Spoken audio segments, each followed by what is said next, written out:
One quiet afternoon in the kitchen blurred every boundary, igniting a connection between us that would change everything in ways I never expected. I had invited my nephew, Ryan, to stay with me for a few days.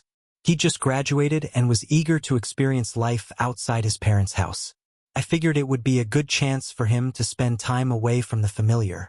I expected the usual late-night movies, shared meals, maybe a few conversations about his future. I didn't expect the quiet tension that began to grow between us.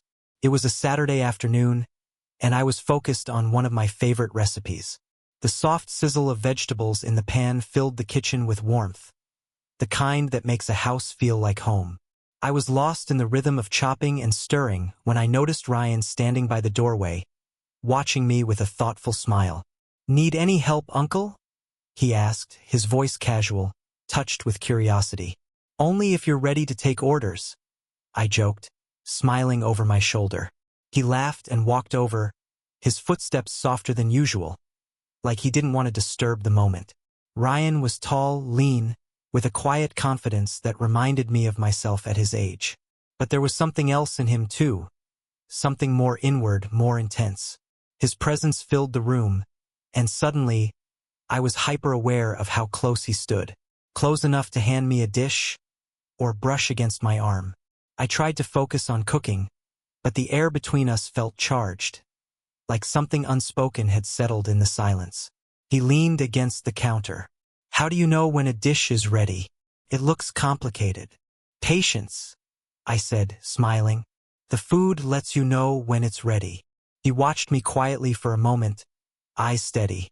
"You're always so calm," he said, "like nothing ever shakes you." I chuckled, a little embarrassed. "Life teaches you that eventually," I replied, trying to downplay it. But his gaze lingered, curious, open, like he was seeing something in me I hadn't shown anyone in a long time. I turned my focus back to the food, using the familiar motion to steady myself.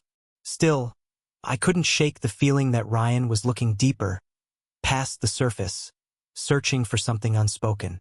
We worked in companionable silence, him chopping vegetables, me stirring the pot. But every so often, I caught his gaze out of the corner of my eye. It was steady, intense. I told myself he was just observing, just learning. But somewhere deep inside, I felt something stir. Something I didn't understand. The next few days passed in a rhythm of shared spaces and quiet moments. We watched old movies in the evenings, laughed, swapped stories. He started asking more about my life, things he'd never asked before. And I found myself opening up, telling him about moments from my past, pieces of myself I hadn't revisited in years. There was a closeness forming. Natural, yes, but it caught me off guard. One night, while watching an old action movie, he suddenly turned to me, his face lit only by the flickering screen. "Do you ever wish you'd done things differently?" he asked. His tone was light, but his eyes were searching. "Differently how?" I asked. "I don't know," he shrugged. "Different choices, different life." I paused. "Sometimes," I admitted, "but life has a funny way of leading you where you're meant to be."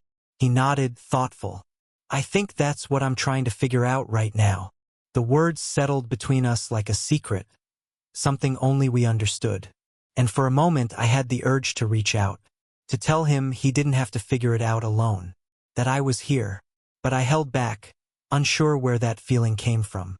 That night, I lay awake thinking about what he'd said, about the look in his eyes. There was something raw there, something vulnerable. Felt like he was asking for something. And part of me wanted to give it, to offer whatever wisdom or comfort I could. A strange protectiveness settled in, a quiet desire to help him find his way. The next day, Ryan joined me in the kitchen again. We cooked together, side by side, swapping stories, laughing. And I found myself relaxing, enjoying his company more than I expected. At one point, he reached over to grab a seasoning, and his hand brushed against mine. It was brief, but it lingered. "Sorry," he said quickly, cheeks a little red. "No problem," I replied, forcing a smile and brushing off the strange feeling the touch left behind. But it was there, underneath the surface, a subtle shift I couldn't ignore.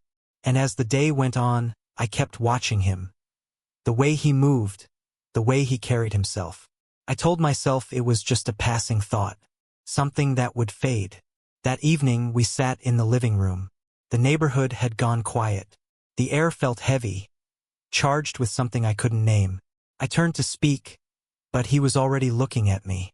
His eyes held a quiet intensity. "Uncle," he said softly, "I just want you to know, I really appreciate you. For everything." His words caught me off guard. The sincerity in his voice warmed me, made something inside me ache. "Your family, Ryan," I said. "I'm always here for you." There was a pause, a silence that felt deeper than usual, like we were both standing at the edge of something unnamed. And for the first time, I wondered, was he feeling it too? That tension, that pull? I dismissed the thought, but it didn't go away. Over the next few days, the feeling grew stronger. Every conversation, every laugh, every accidental brush of skin, it all seemed to deepen the connection. And though I tried to ignore it, tried to explain it away, I couldn't shake the sense that something had shifted. Ryan's gaze lingered longer. His questions grew more personal, and I found myself drawn to his presence in a way that unsettled me. It was like being seen, truly seen, for the first time in years. I kept telling myself it was just a phase, a fleeting feeling that would fade. After all, he was my nephew, and I was his uncle. Nothing more could come of it. That's what I kept telling myself. But the days passed, and the tension didn't ease. The unspoken connection between us only deepened. I told myself we were just close, that he looked up to me, and I was proud of that. But deep down, I knew there was something else, something we weren't naming. One evening, as the sun dipped below the horizon and shadows stretched across the walls, we sat across from each other in the living room. It had become a ritual, watching a movie together before bed, sharing popcorn, laughing at old comedies, reacting to thrillers.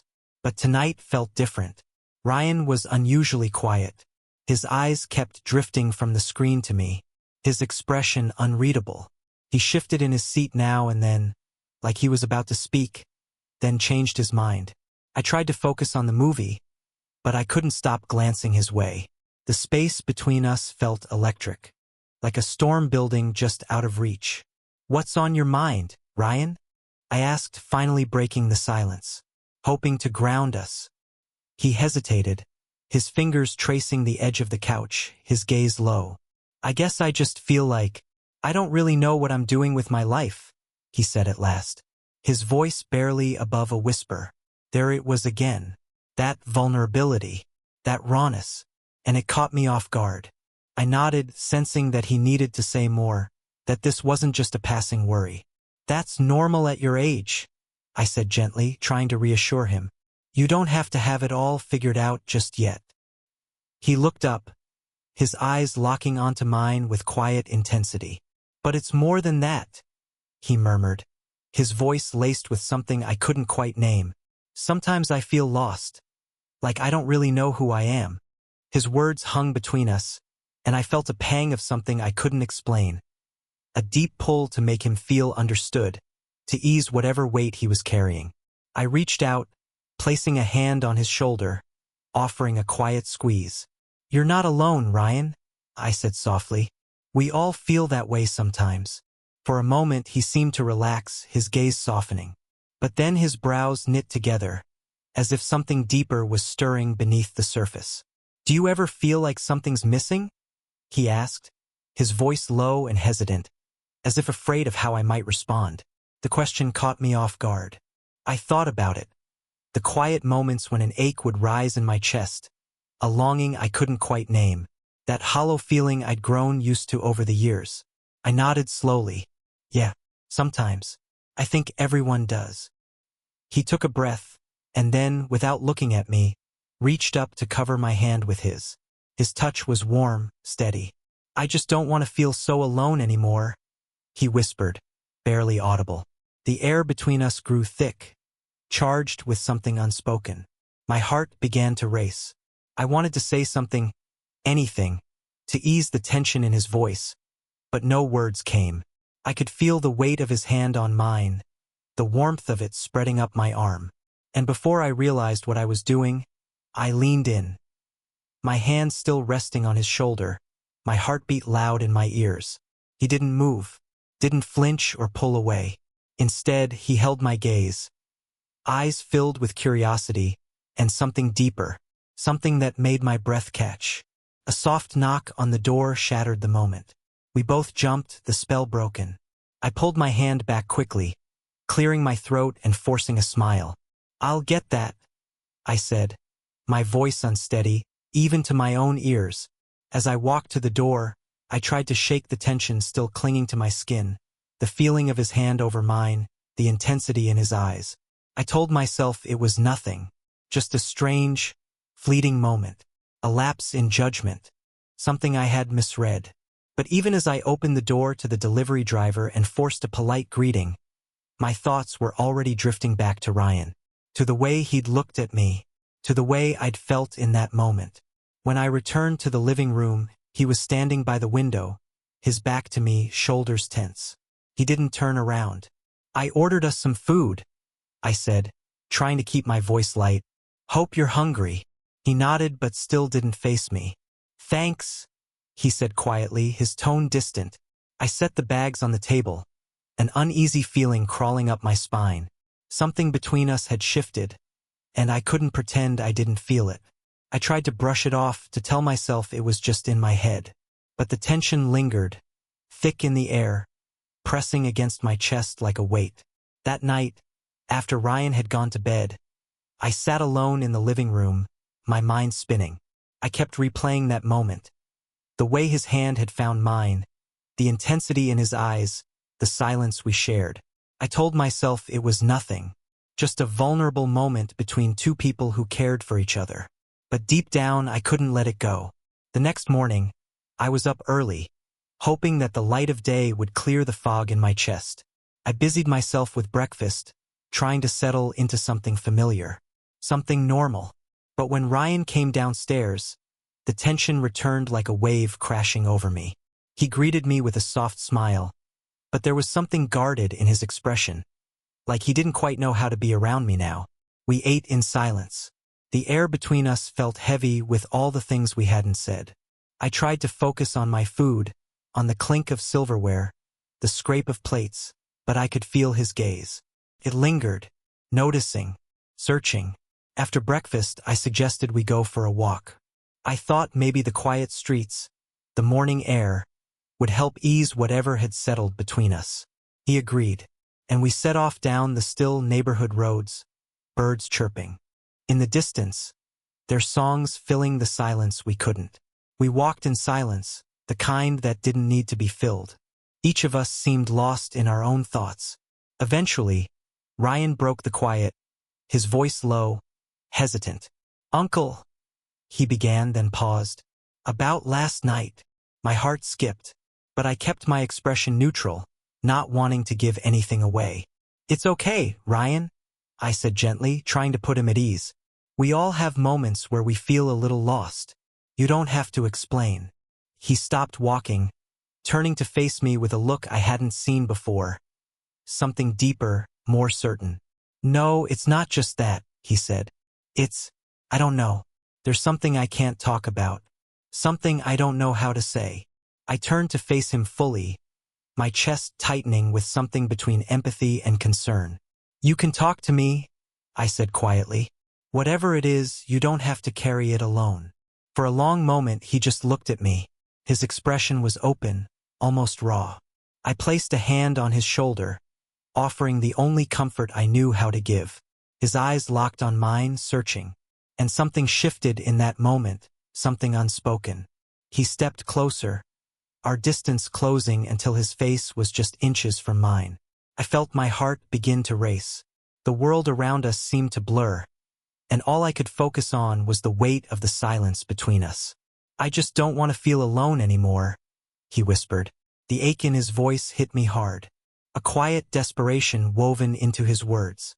I squeezed his shoulder, offering a small, steady smile. "You're not alone, Ryan. I'm here." He nodded but didn't move back. His eyes stayed on mine, filled with something I couldn't quite name. vulnerability, trust, something deeper. For a moment, I let myself wonder if this connection between us, whatever it was, meant something more than either of us had admitted. But then he stepped back, his gaze flickering with hesitation. "I'm sorry," he said, barely audible. "I didn't mean to. I mean," I shook my head softly. "It's okay. You don't have to apologize." Still, his face remained troubled, as though he was caught between thoughts he couldn't unravel. I wanted to say more, to offer something that might help, but the words wouldn't come. So we walked back in silence, the air between us dense with tension, with something fragile and shifting. A line had been crossed, not in words or actions, but in feeling, and I didn't know how to uncross it. The next few days felt like walking on thin ice.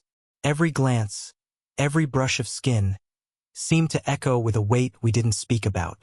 We were both careful, guarded, trying to preserve something delicate that neither of us could define. One evening, I was cleaning up the kitchen when Ryan appeared in the doorway. He leaned there quietly, watching me, his eyes soft, thoughtful. "You seem lost in thought," he said. I shrugged, offering a casual smile. "Just thinking. Life surprises you sometimes." He stepped closer, picked up a towel, and started helping me dry the dishes. We didn't speak, but the silence between us felt warm, comfortable, the kind of quiet that said more than words. At one point, our hands brushed. I felt a spark, a simple human connection that startled me. But he didn't pull away. Instead, he looked up. "You're important to me," he said, his voice barely above a whisper. "More than I think you realize." His words struck something deep in me. I didn't know how to respond. I wanted to, but I couldn't, so I just nodded. He set the towel down and walked into the living room. I followed, my mind still caught on what he'd said. We settled onto the couch, the glow of the TV flickering in the quiet room. But it felt different tonight. Closer, more still. After a while, he turned to me again. "Have you ever felt like you were searching for something, but didn't know what it was?" I looked at him, taken off guard by the question, but not surprised. "Yes," I said quietly. "I think everyone does at some point." He nodded, his eyes lingering on mine. "I feel like there's something here," he said, his voice almost a whisper. "Something I can't ignore." My chest tightened. I didn't know what to say. The line between us was blurring. But instead of speaking, we both let the silence say what words couldn't. He didn't lean in. I didn't move. We just sat there. Still, quiet, trying to make sense of what we felt and why it scared us. Eventually, he reached out, his hand resting over mine. A simple touch. No more.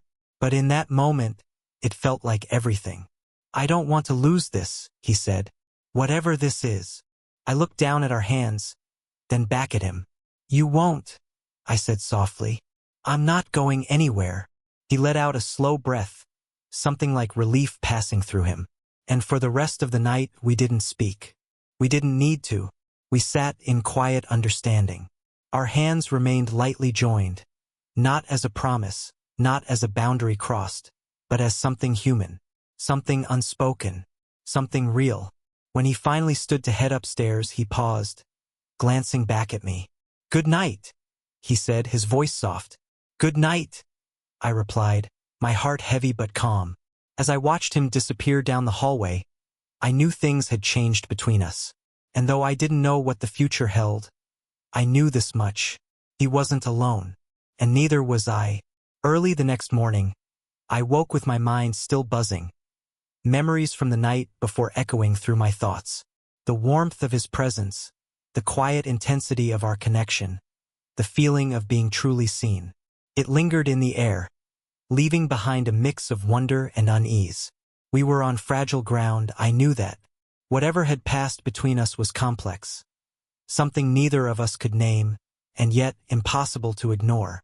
When I walked into the kitchen, I found Ryan already awake, standing by the window. The morning light traced soft lines across his face, and he looked distant, lost in thought. He didn't hear me come in, so I paused, watching him in that quiet moment of solitude, wondering if he felt the same unrest that had kept me awake.